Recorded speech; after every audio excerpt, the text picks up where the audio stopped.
2 chilometri di sassi e fango che con le massicce precipitazioni di questi giorni si stanno pericolosamente avvicinando a case e persone come una gigantesca montagna fluida di melma. Torna a far paura la frana del Monte Rotolon a Recoaro Terme che ora minaccia circa 200 famiglie delle frazioni Turcati e Parlati. A gestire l'emergenza, che dura da ormai 10 giorni, circa un centinaio tra appartenenti all'esercito, protezione civile e CNR. L'ultima colata proprio l'altra notte, violenta, che ha spazzato via con sé anche tutte le apparecchiature inserite nel terreno per monitorare elettronicamente gli spostamenti della frana.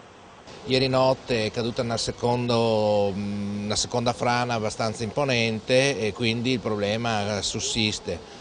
Quello che ha fatto cambiare un attimino la visione su questa frana è una grande crepa che si è aperta sopra tutta la frana che congloba milioni di metri cubi.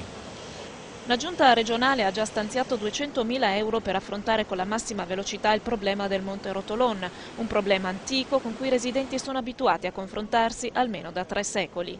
Prevedendo che questa non è un'emergenza che si chiude, non abbiamo evacuato nessuna famiglia, abbiamo chiesto se spontaneamente queste famiglie si spostano, si sono spostate, ogni volta che noi lo chiediamo loro si spostano. Le prossime notti c'è una sola famiglia che è andata a abitare da parenti, noi comunque abbiamo un piano serio di evacuazione, riquisizione di hotel, tutto il sistema è operativo.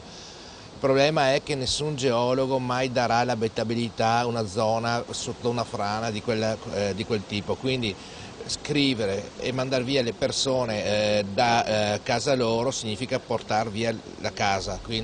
Al momento la vera consolazione dei residenti è data dai volontari, un vero e proprio esercito di solidarietà in grado di aiutare gli impauriti sfollati e rassicurare chi si trova a rischio.